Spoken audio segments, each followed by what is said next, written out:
Terima kasih sudah setia bersama channel ini. Jangan lupa like, komen, dan subscribe. Selamat membaca dan mendengarkan. Bab 146. Kamu ingin berbicara denganku? Ivan mengerutkan kening dan menilai wanita di depannya. Wanita itu berusia sekitar 20 tahun, mengenakan setelan kantor dan rok profesional, dan mengenakan kacamata. Dia tampak cukup pintar dan mampu. Ivan melihat dengan cermat, dan menemukan dia tampak cukup cantik. Ya, aku supervisor di sini, dan aku juga cukup berpengaruh. Sonia tersenyum dan melanjutkan, ada begitu banyak orang di sini, mengapa kamu tidak datang ke kantorku, dan berbicara secara pribadi? Tentu. Ivan diam-diam senang, ketika mendengar pernyataan wanita di hadapannya ini. Jelas, dia memiliki sesuatu yang penting untuk didiskusikan dengannya, jika dia bersikeras agar mereka berdiskusi secara pribadi. Apakah wanita cantik ini memperhatikannya? Akan sangat menyenangkan, jika itu masalahnya. Mereka dengan cepat memasuki kantor Sonia dan segera mengunci pintu. Katakan padaku, apa yang kamu inginkan dariku? Ivan tersenyum dan duduk di sofa yang ada di dalam kantor Sonia. Tuan Muda Taylor, jika aku membuat asumsi yang benar, kamu pasti berada di sini untuk proyek yang berlokasi di South City, kan? Sepertinya, sudah banyak orang yang mengetahui, perusahaan kami memperoleh sebidang tanah itu. Sonia tersenyum, dan menyajikan secangkir air untuk Ivan. Kita semua orang pintar, jadi saya tidak akan bertele-tele. Keluarga Taylor selalu berkecimpung dalam bisnis bahan bangunan, dan kami memiliki reputasi yang baik dalam bidang bisnis ini. Sepupuku adalah manajer perusahaan ini, aku sudah memikirkan kerja sama antara kedua perusahaan, sejak dia menjadi manajer departemen pengadaan di sini. Akan lebih baik, jika perusahaan kami ditunjuk untuk setengah proyek tersebut. Siapa yang menyangka, Selena akan membutuhkan waktu untuk memikirkannya. Aku merasa dia acuh tak acuh, dan tidak ingin bekerja sama denganku. Dia mengatakan bahwa, dia khawatir dengan gosip dari karyawan perusahaan ini. Ivan mengungkapkan pikirannya secara terbuka, dan dia jelas sangat marah kepada Selena. Bagaimanapun, dia berjanji pada Tuan Tua Taylor, dia akan berhasil mendapatkan kontraknya. Bagaimana dia akan menjelaskan kepada Tuan Tua Taylor, jika dia tidak berhasil mengamankan kontraknya hari ini? Bahkan, jika Selena berubah pikiran di masa depan, masih akan memalukan baginya, untuk kembali hari ini dengan tangan kosong. Dia tidak setuju. Bagaimana mungkin? Sonia terkejut dengan perkataan Ivan. Jika kontrak ini tidak ditandatangani dengan perusahaan Taylor Group, bagaimana dia memiliki kesempatan untuk menendang Selena dari posisinya? Dia memikirkannya dan berkata, dia seharusnya tidak melakukan itu. Jika dia tidak setuju untuk bekerja sama dengan perusahaan Taylor Group, mungkin saja, kita akan menjalin bisnis dengan sembarang perusahaan, yang tidak jelas asal-usulnya. Selain itu, kamu juga sudah menekankan, bahan konstruksi grup Taylor berkualitas tinggi. Bagaimana dia bisa melakukan semua itu? Apakah dia masih menganggapmu sebagai keluarganya? Jika aku di posisinya, aku akan setuju dalam sekejap. Dia mungkin masih menyimpan dendam kepada kami, ketika kami mengusirnya dari keluarga Taylor. Wanita itu sungguh sangat picik. Ivan menghela nafas. Kurasa, dia ingin membalas dendam kepadaku. Bagaimana mungkin? Aku mendengar kejadian itu terjadi bertahun-tahun yang lalu, dan itu adalah kesalahannya.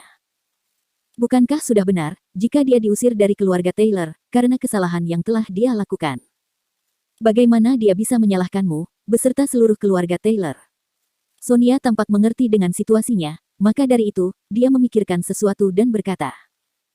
Namun, karena dia bilang dia akan mempertimbangkannya, masih ada harapan bagi grup Taylor, untuk bisa menjalin kerjasama dengan perusahaan kami. Setidaknya, dia tidak langsung menolak permintaanmu. Bab 147. Sonia berhenti sebentar sebelum melanjutkan berbicara, Tuan Muda Taylor, izinkan aku memberitahu kamu sesuatu. Di masa lalu, orang-orang yang bertanggung jawab dari perusahaan material konstruksi, tidak akan membahas masalah ini secara langsung dengan manajer. Mereka akan menemui aku sebagai gantinya, sebagai supervisor di sini, dan mereka akan mendiskusikan masalah ini denganku terlebih dahulu. Berdiskusi denganmu. Bisakah kamu membuat keputusan sebagai supervisor, dan kita bisa langsung menandatangani kontrak? Mata Ivan berbinar dalam sekejap, dan berbicara dengan penuh semangat. Nona Neal, aku pasti akan berterima kasih kepadamu di masa depan, jika kamu bisa menandatangani kontrak dengan grup Taylor. Aku bisa memberikan manfaat kepadamu, setidaknya, 20 hingga 30 juta dolar. Sonia tersentak saat mendengar perkataan Ivan. Dia sangat ingin menerima uang itu, akan tetapi, supervisor tidak memiliki kekuatan untuk membuat keputusan sebesar itu. Keputusan akhir selalu ada di tangan manajer. Oleh karena itu, dia hanya menerima hadiah kecil seperti daun teh, selama bertahun-tahun dia bekerja sebagai supervisor. Posisinya, telah menghalanginya untuk mendapatkan hadiah yang besar. Inilah alasan mengapa, Sonia sangat ingin duduk di posisi manajer. Dia awalnya berpikir, dia bisa menjadi manajer, setelah manajer yang lama mengundurkan diri. Dia tidak berharap, Selena muncul entah dari mana, dan tiba-tiba sudah duduk di kursi manajer. Dia sangat marah, sehingga dia hampir memuntahkan darah. Wow, itu terlalu banyak. Sonia berusaha keras untuk tetap tenang. Akan lebih baik, jika dia adalah manajernya, karena proyek sebesar ini akan memberinya banyak uang. Meskipun kontrak masih perlu ditandatangani oleh manajer umum, setelah melalui seleksi supervisor, manajer selalu sangat sibuk, sehingga dia tidak membacanya dengan benar. Biasanya, kontrak hanya membutuhkan tanda tangan manajer, setelah semuanya siap. Oleh karena itu, manajer departemen pengadaan di perusahaan ini adalah posisi yang bisa menuai banyak keuntungan. Itu tidak terlalu banyak. Jika seluruh proyek diberikan kepada keluarga Taylor, kami dapat menghasilkan setidaknya 700 hingga 800 juta dolar. Kami bahkan mungkin bisa menghasilkan 1 miliar dolar jika kami bisa mengerjakannya dengan teliti. Pada saat itu, jumlah uang ini hanya akan menjadi sepotong kue untuk keluarga Taylor. Ivan tertawa, aku bermaksud memberikan Selena 20 juta dolar ini sebagai komisi. Sayang sekali, wanita ini keras kepala dan sangat gila. Tuan muda Taylor, aku tidak bisa membuat keputusan akhir, akan tetapi, aku bisa membantumu menemukan jalan. Sonia memutar matanya dan berkata lagi. Apa yang bisa kamu tawarkan kepadaku? Ivan tidak bisa mempercayainya. Aku akan melakukan ini. Pemasok bahan bangunan lainnya harus datang kepadaku terlebih dahulu. Tugas utamaku adalah berdiskusi dengan mereka dan memilih bahan bangunan yang berkualitas baik. Lalu, aku akan meneruskannya ke daftar rekanan yang sudah diseleksi kepada manajer, sehingga dia dapat mempelajari lebih jauh ke dalamnya. Aku dapat merekomendasikan keluarga Taylor kepadanya selama proses ini. Aku bisa mengubah data dari pemasok bahan bangunan lainnya, dan bahkan bisa membuangnya ke tempat sampah semauku. Sonia tersenyum, lalu melanjutkan berkata, jika itu masalahnya, apakah menurutmu aku akan membantu? Dia tidak akan mempunyai pilihan lain, selain menandatangani kontrak denganmu setelah aku menyingkirkan data pesaingmu. Jika kamu mendatanginya secara langsung, itu tidak akan diragukan lagi, akan membuat gosip di seluruh perusahaan ini. Akan berbeda ceritanya, jika aku yang merekomendasikannya, tanggung jawab akan ada sepenuhnya padaku. Bagus, idemu sangat bagus. Dia tidak akan takut orang lain bergosip tentang dia jika kita menjalankan rencanamu. Dia ragu-ragu untuk membuat keputusan, karena dia adalah orang yang sangat berprinsip, dan dia tahu bahwa ini adalah ide Tuan Tua Taylor. Dia tidak akan ragu lagi, jika kamu akan menjadi kambing hitam. Aku sangat memahaminya, akan ada peluang sukses yang tinggi, jika kita melakukan persis seperti itu. Ivan sangat gembira, namun dahinya segera berkerut dan bertanya, akan tetapi, apakah dia tidak akan menyadari ada sesuatu yang salah jika kamu menyingkirkan para pesaing yang lain? Bab 148. Sonia mengerutkan kening lalu menjawab, bagaimana dengan ini, aku akan menghentikan pemasok yang lebih kompetitif dari perusahaanmu. Aku akan berbohong kepada manajer, perusahaan itu tidak pernah menyerahkan proposal mereka kepadaku. Pada akhirnya, aku hanya akan menyerahkan proposal dari keluarga Taylor, serta para pesaing kecil lainnya. Dengan begitu, dia tidak punya pilihan selain memilihmu, kan? Mata Ivan segera berbinar cerah, dia berdiri dan berbicara dengan penuh semangat, tentu, idemu sangat bagus. Dengan cara ini, Selena tidak akan khawatir orang lain bergosip di belakangnya. Dengan bantuanmu, dia tidak akan tertekan oleh beban semacam itu. Jadi, bagaimana menurutmu? Bukankah sudah kubilang aku bisa membantumu? Sonia tersenyum kecil dan berkata, ayo, ini 200.000 dolar. Ivan tersenyum dan menawarkan 200.000 dolar, yang dia persiapkan untuk Selena. Dia meletakkannya di atas meja, lalu berkata, uang ini adalah tanda penghargaan dariku. Meskipun kamu tidak memiliki keputusan akhir dan tidak dapat menandatangani kontrak, aku masih akan memberikan 10 juta dolar, sebagai tanda terima kasih, begitu aku berhasil menandatangani kontraknya. 10 juta dolar. Sonia sangat gembira dalam hatinya. Dia segera berdiri, kemudian berbicara, baiklah, Tuan Muda Taylor. Jangan khawatir, aku akan melakukan yang terbaik untuk membujuk manajer, dan membantu keluarga Taylor menjadi keluarga bangsawan kelas 2. Ngomong-ngomong, kamu harus menyiapkan 3 salinan kontrak yang berbeda. Aku khawatir dia akan menolak, jika margin keuntunganmu terlalu tinggi. Tidak masalah, aku akan menyelesaikannya. Ivan bangkit dan segera pergi dari kantor Sonia dengan wajah sumringah. Sonia menutup pintu kantornya, tepat setelah Ivan pergi. Dia memasukkan $200.000 di atas meja, ke dalam tas selempangnya dan akhirnya merasa santai. Aku belum pernah melakukan hal seperti ini, dan aku tidak menduga akan mendapatkan tawaran sebesar itu. Ketika semua masalah ini selesai, aku akan mendapat $10 juta. Sonia bergumam dalam hatinya. Dia kemudian menghela nafas dan melanjutkan, sayang sekali aku bukan manajernya. Seandainya, aku seorang manajer, semuanya akan jauh lebih mudah untuk ditangani. Tak lama kemudian, Ivan segera sampai di rumah dengan mengendarai mobilnya. Dia memasuki rumahnya, dengan wajah gembira. Bagaimana, Ivan? Apakah kamu berhasil? Begitu dia memasuki rumah, Theodore Taylor bertanya. Jangan khawatir, ayah. Meskipun sekarang aku belum menandatangani kontrak, itu akan segera terwujud tidak lama lagi. Selena mengatakan, dia perlu waktu untuk mempertimbangkannya. Aku akan menulis ulang kontraknya, dan mengatur data untuk pengiriman di masa mendatang. Akan ada 3 kontrak, satu dengan harga yang lebih rendah dari harga pasar, yang kedua berdasarkan harga pasar, dan yang ketiga dengan margin keuntungan yang lebih tinggi. Aku berencana untuk menawarkan ketiganya, agar dia bisa memilih yang sesuai dengan kriteria perusahaan keluarga Drake. Ivan tersenyum dan berkata. Begitu mereka mendengar kesuksesan sudah dekat, kebahagiaan tertulis di wajah Theodore dan Tuan Tua Taylor. Itu sangat bagus. Bahkan, jika kita menawarkan diskon berdasarkan harga normal, kita masih akan mendapatkan keuntungan 5 hingga $600 juta. Jika Selena memperlakukan kita dengan baik, dan mengizinkan kita menggunakan harga pasar, menghasilkan $800 juta tidak akan menjadi masalah. Theodore sangat bersemangat. Dia tidak menyangka, keluarga Taylor akan mendapatkan kesempatan sebesar itu. Namun, Selena seharusnya sudah memahami keluarga kita dengan baik. Kenapa dia masih membutuhkan 3 proposal yang berbeda? Apakah ada persaingan dari pemasok lain? Tuan Tua Taylor memahami makna yang mendasari kata-kata Ivan. Dia mengerutkan kening, kita tidak bisa gegabah sebelum kontrak ditandatangani. Ingat, bagaimana kita kehilangan proyek sebelumnya, dengan keluarga Wilson. Sudut mulut Ivan berkedut saat hal itu disebutkan, itu benar-benar memalukan baginya. Jangan khawatir, kakek. Aku sangat yakin kali ini kita akan berhasil. Selena ragu-ragu pada awalnya. Bagaimanapun, dia belum memiliki posisi yang stabil di perusahaan barunya. Namun, aku yakin kita akan berhasil, setelah dia mendengar ini adalah ide kakek. Ivan tersenyum.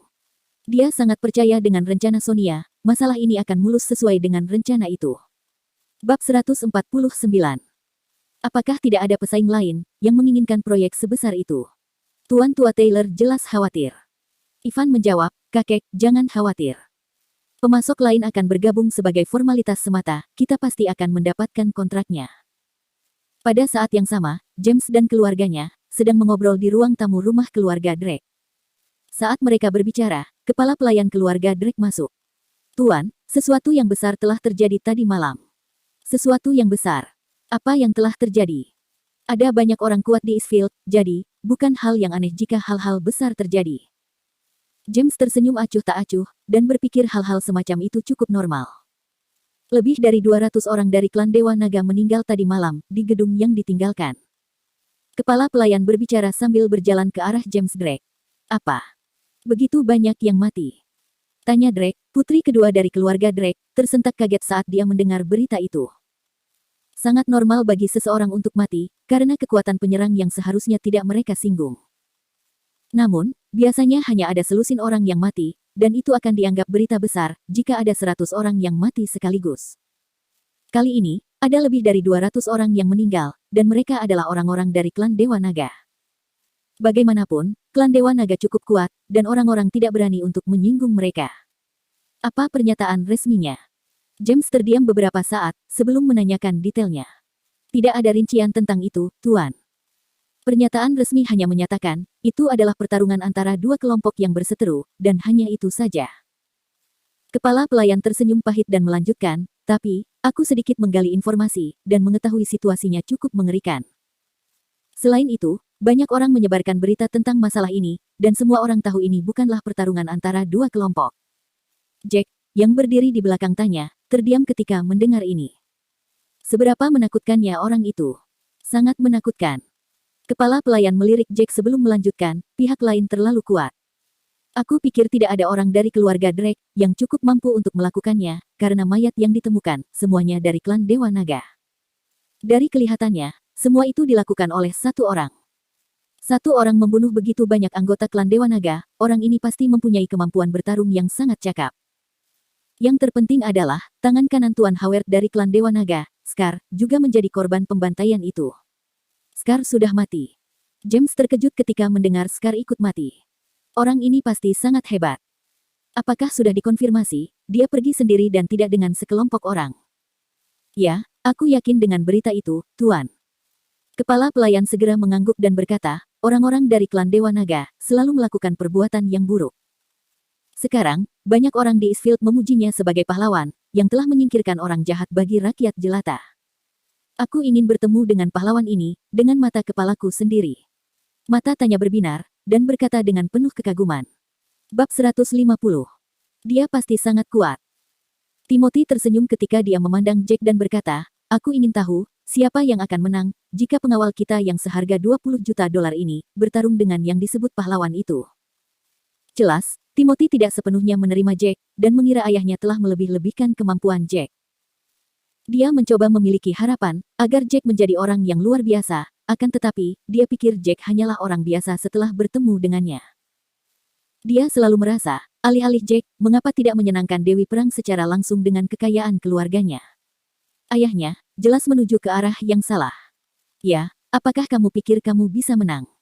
Aku penasaran, karena kamu telah mengalahkan Harvey. Tanya tiba-tiba tertarik, dia memandang Jack dengan penuh kekaguman dan bertanya. Jack merasa malu dengan permintaan mereka. Bagaimana dia bisa bertarung melawan dirinya sendiri? Mereka benar-benar mempersulitnya. Aku perlu bertemu dengannya, untuk memberimu jawaban. Aku pasti akan membandingkan catatan dengannya, saat kita bertemu satu sama lain. Jack memikirkannya dan menjawab dengan serius. Kamu yang mengatakan sendiri. Jangan menolak untuk bertanding dengannya, jika aku menemukan orang ini. Lagi pula, aku ingin tahu kemampuanmu yang sebenarnya, dari pertarunganmu dengannya. Timotius tersenyum dan berkata. Ponsel Jack berdering pada saat ini. Dia mengerutkan kening setelah melihatnya. Murid magang wanita, muncul sebagai ide penelepon. Jack terdiam karena dia tidak tahu mengapa, Lana, satu-satunya murid perempuannya, akan meneleponnya saat ini. Maaf, aku harus menerima telepon ini. Setelah tersenyum malu-malu, Jack minta undur diri. Pemuda ini benar-benar sibuk. James tersenyum saat melihat Jack pergi. Dia baru saja tiba dan ingin pergi karena panggilan telepon. Wajah Timotius menjadi gelap saat melihat Jack berjalan menuju pintu untuk keluar dari kediaman keluarga Drake. Bagaimana mungkin? Bukankah ini baru hari kedua dia bekerja? Kepala pelayan bingung dengan peristiwa itu, dan segera mengejar Jack. Setelah beberapa saat, dia berlari kembali dan berkata sambil terengah-engah, bukankah pengawal ini terlalu arogan? Dia baru saja datang ke sini kurang dari 10 menit, dan langsung pergi begitu saja. Dia membuatku marah. Dia pikir uang 20 juta dolar adalah uang yang sangat mudah baginya. Tanya, kenapa kamu setuju dengan permintaannya dengan 20 juta dolar? Kenapa kamu tidak bernegosiasi? Lihat dia, apakah dia sangat berharga? Timothy memandang adiknya dengan tidak sabar. Kurasa, dia terlalu arogan dan dia bahkan tidak bersikap selayaknya seorang pengawal. Apakah dia mengerti, kalau dia berutang budi kepada kita? Lagi pula, dia hanya seorang pegawai. Tanya menundukkan kepalanya karena malu. Ayah berkata, kita harus menyenangkan Jack. Aku memikirkannya, dan aku merasa itu adalah kesempatan yang bagus untuk merekrutnya menjadi pengawal kita. Bagaimanapun, 20 juta dolar adalah sepotong kue bagi keluarga Drake. Dia juga mengatakan, 20 juta dolar adalah harga minimum, dan itu jelas tidak ada ruang untuk negosiasi. Bagaimana aku bisa bernegosiasi dalam keadaan seperti itu? Dia mungkin hanya melebih-lebihkan dirinya sendiri. Siapa yang menyadari, jika kamu terlalu bodoh untuk menawarkan 20 juta dolar? Dia mungkin akan menerima tawaran itu, dengan harga 10 juta dolar. Timotius melanjutkan. Jangan khawatir, Timothy. James melambaikan tangannya pada saat ini, lalu menambahkan, jangan terlalu pelit. Itu hanya gaji bulanan 20 juta dolar. Keluarga Drake masih mampu untuk membayarnya, meskipun jika dia meminta lebih banyak. Aku sangat yakin dengan instingku. Anak muda ini mungkin seorang dewa perang. Bahkan, jika dia bukan dewa perang, dia pasti akan menjadi seorang raja perang.